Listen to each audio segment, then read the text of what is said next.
Hello APC Mechanics students, today we'll solve the past paper FRQ 2015 exercise 3. Then let's start as usual.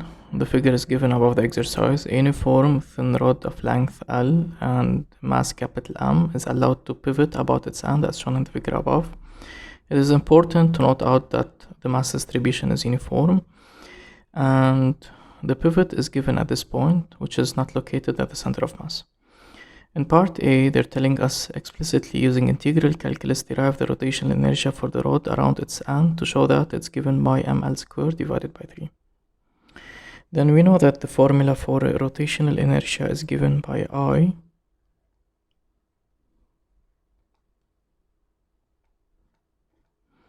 which is the integral. Now here before, okay, let me write down the integral, which is given by x squared dm. But we know that this should be a bounded integral and we need, okay, the boundaries are set based on our choice of origin. And remember that the origin is always and forever in such type of cases is chosen at the pivot point itself. So that's the origin.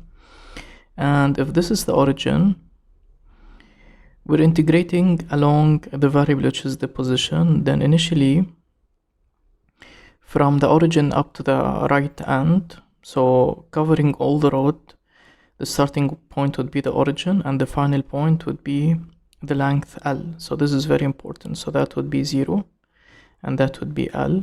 Now we need to integrate the following. Now notice that here we have both variables x and m, but because the boundaries are set into position, we need to change mass into position, and this is done by utilizing the mass distribution. So let me say, but the linear mass density lambda is given by dm divided by dx, and because the mass distribution is uniform, that would be equal to the capital mass divided by the total length. And in this case, if you are searching for dm would be given by m over l multiplied by dx, so that would be dm, which is equal to m over l multiplied by dx. Now replacing this dm and the expression of the integral, we would have integral from 0 to L of x squared m divided by L multiplied by dx.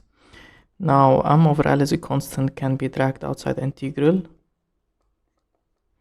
That would be integral from 0 to L x squared dx. So as you can notice that we have unified the variables, and the integral of x squared is x cubed, so that would be m over L x cubed divided by 3, calculated between 0 and L.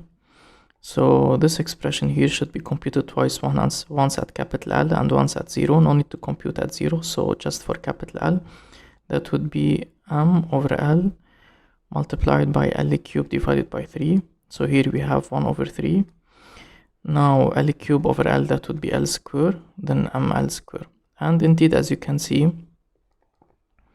the rotational inertia is given by 1 over 3 ml squared.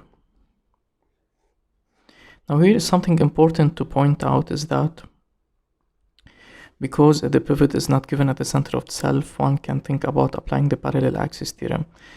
That's fine, you can apply it if you have the rotational inertia of the rod around its center, then this can be determined by applying the parallel axis theorem.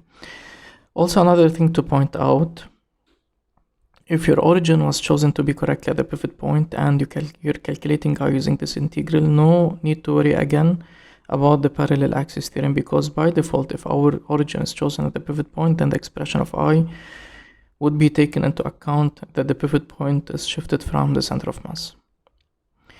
Then now, why the rotational inertia in this case is important? Because the dynamics of the system depends on the rotational inertia for anything that you want to calculate in the future. Now, so this figure refers to this text and not to this part. So always the figure is above the text. They're telling us the rod is fixed at one end and allowed to fall from horizontal position A through the vertical position B. So before I refer to the exercises, let me point out.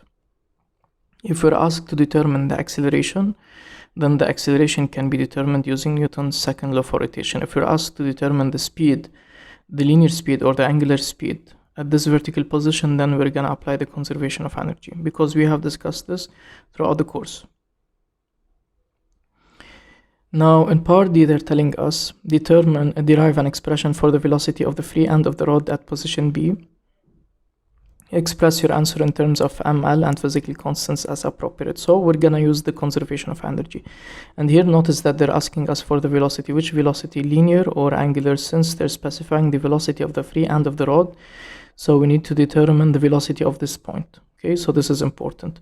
And before we use the conservation of energy, we need to specify our PE level, and in such type of exercises, always and forever, the PE level would be chosen to be the horizontal, passing through the center of mass of the object, which is free falling or free rotating in the final position. Then let me state, take the PE level,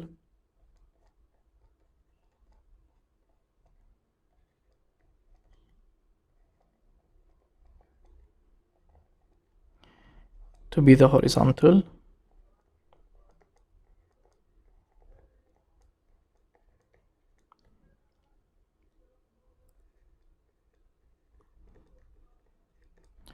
passing through the center of mass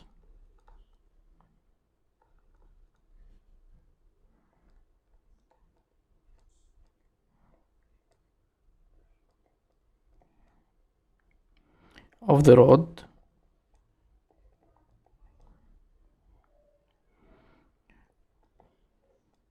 when it is, okay, here we know the final position would be the vertical position, so let me say when it is in the vertical position.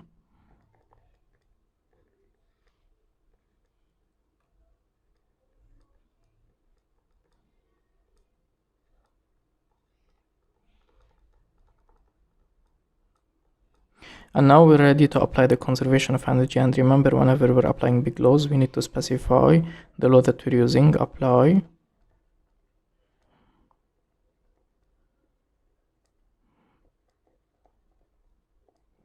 conservation of energy.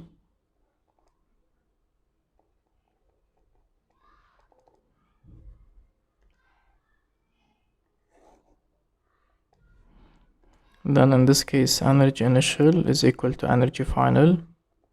Now energy is about kinetic and potential.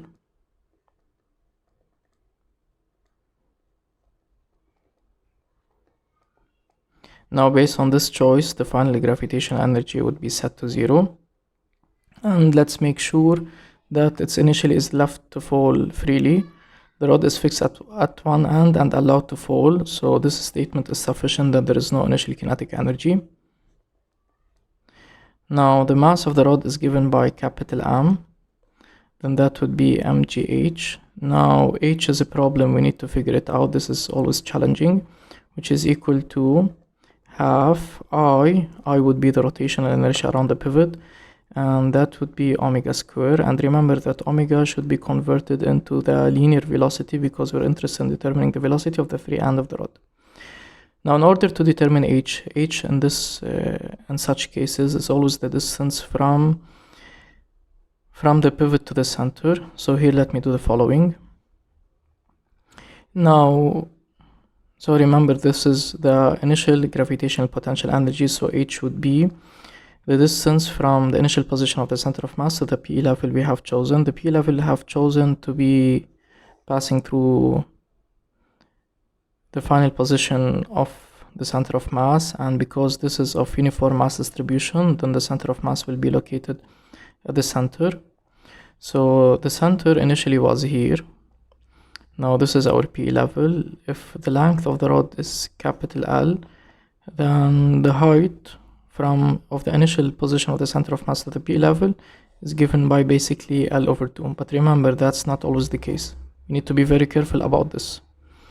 Now that would be mg L over 2, and in the previous part, as we have explained, we have determined the rotational inertia I, and it's given by 1 over 3 ml square.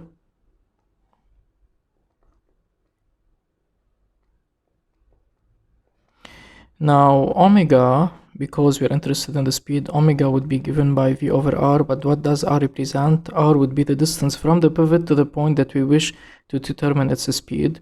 In this case, we wish to determine the speed of the point B, and the pivot is this point, then the distance would be L. For this reason, I'm gonna write that would be v square divided by L square, and here let me say bracket without specifying that omega is v over r.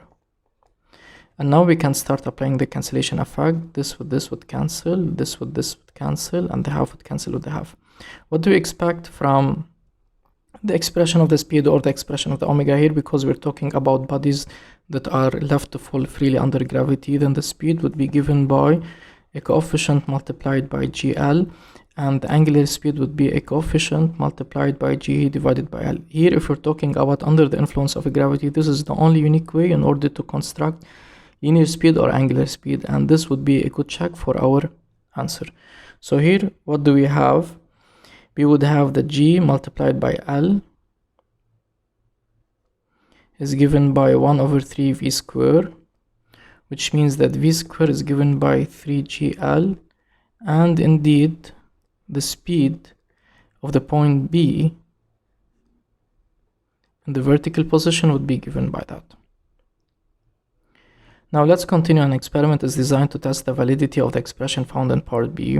A student used rods of various lengths that all have a uniform mass distribution. The student releases each of the rods from the horizontal position A and uses photo gates to measure the velocity of the free end at position B. The data are recorded below.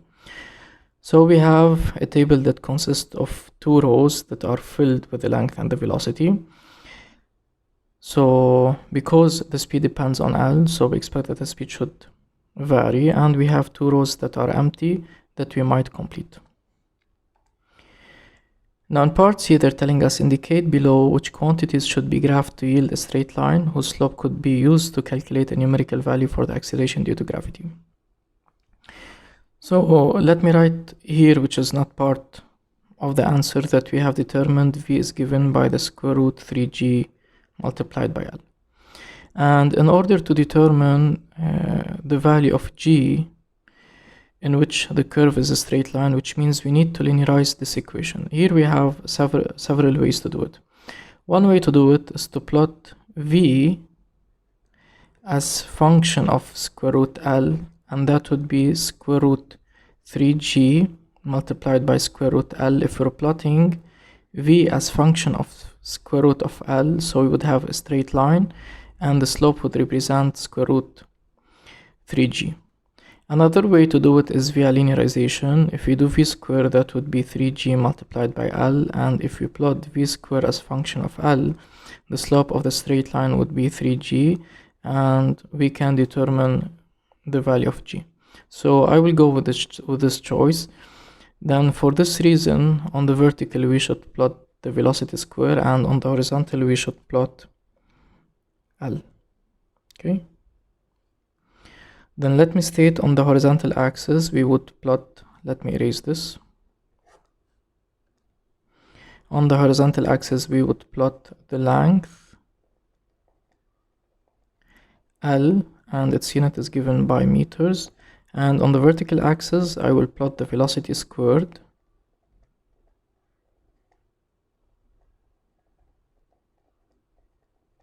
which is basically v square, and its unit is gonna be meters square per second square.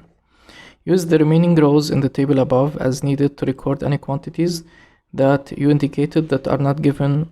Label each row you use and include units. So basically on the horizontal we need the length, on the vertical we need velocity square. If you refer to the table, they already gave for us the length, but now we need the velocity square. Velocity square can be determined from this, so let me write here velocity square, and its unit is given by meters square per second square because they told us to include the unit. Now expect that always they will give you an additional rows. This might be a trick that just you might think about filling them, but no need to filling them all. Now here we have the values of all the velocities, so if you square them, squaring 2.7, that would give us 7.29. Now squaring 3.8, that would give us 14.44. Squaring 4.6, that would give us 21.16. Squaring 5.2, that would give us 27.04. Squaring 5.8, that would give us 33.64. And squaring 6.3, that would give us 39.69.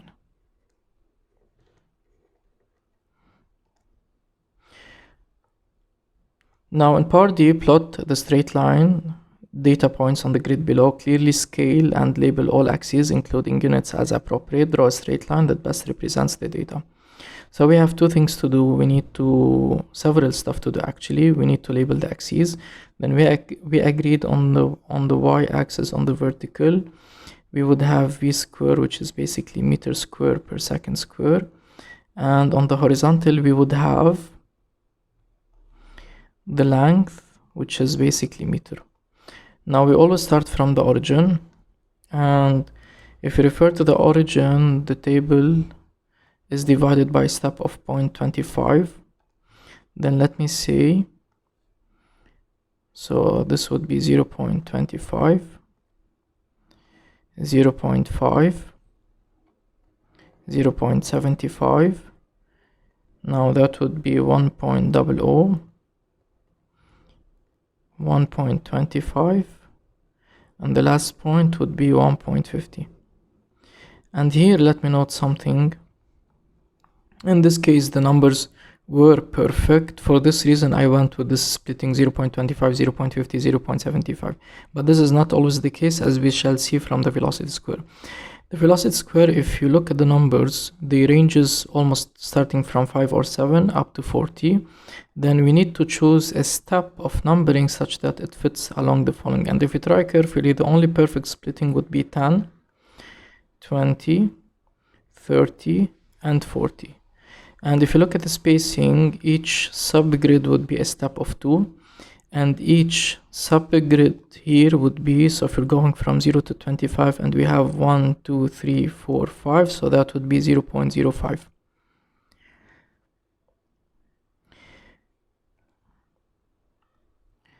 Then now I assume that this table is in front of you, and the first point, which is allocated on 0.25, it's almost at 7.29.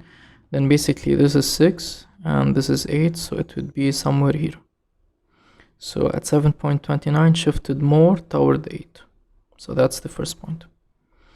Now for 0.5, that would be 14.4, so it's almost between 14 here and the 16, so it's somewhere, let me assume here. So this is 14, that's 16, so it's shifted more toward the 14. Now at 0.75 we have 21.16, so it's somewhere here. And at 1 it's given by 27.04, so it's somewhere here. At 1.25 it's 33.64, so it's somewhere here.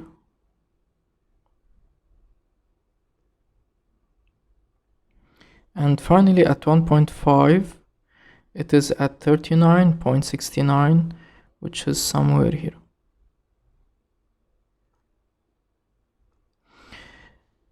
Then basically this is the first step. Now the next one would be draw a straight line that best represents the data, and here we should be very careful. Whenever we're drawing the line, we need to make it passing through almost all the points and making it equidistant. Then we know that it will start from the origin. I will try to make it close to the origin like this, and passes through points as much as possible. So I assume that this is a perfect choice. Okay, so even I can do it like this.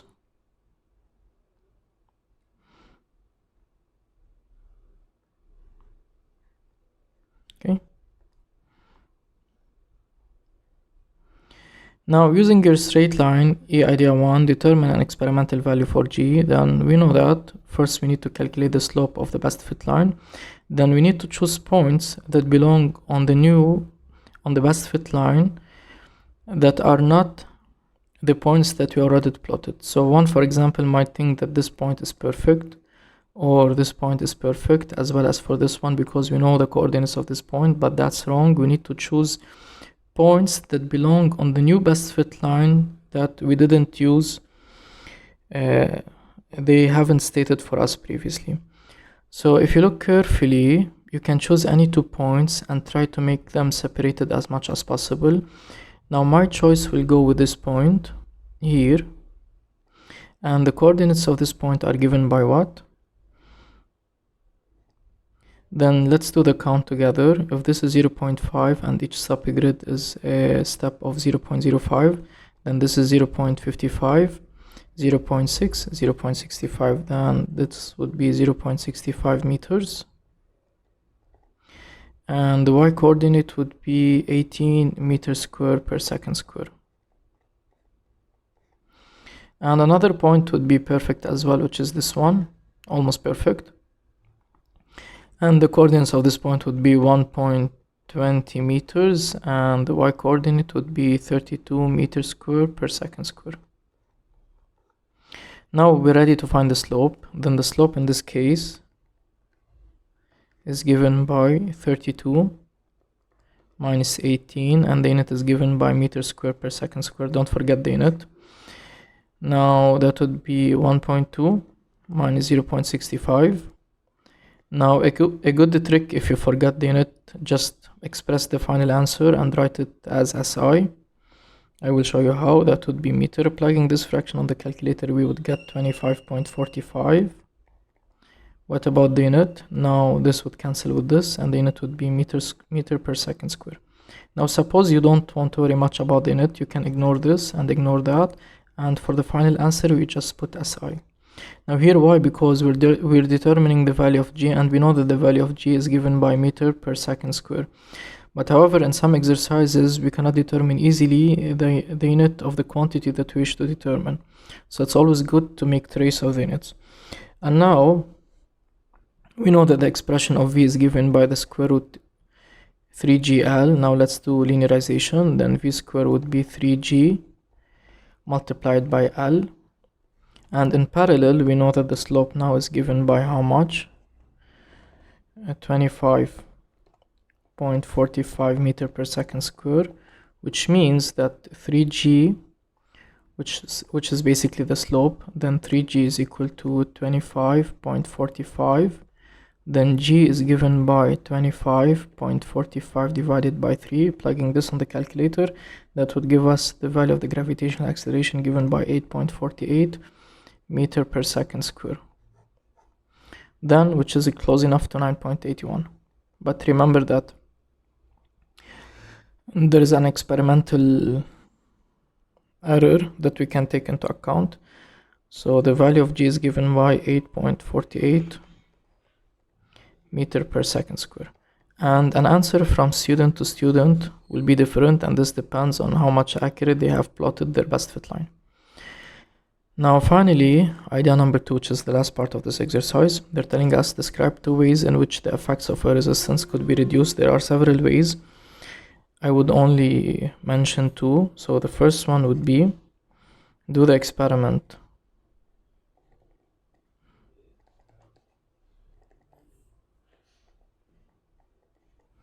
in a vacuum or in places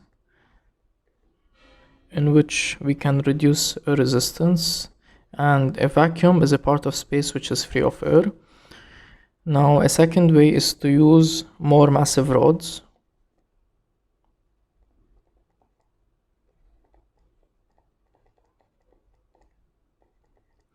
Although the mass doesn't appear explicitly in the expression, but we know that if the rod is more massive, then this would help to become it more inertial and reduce resistance.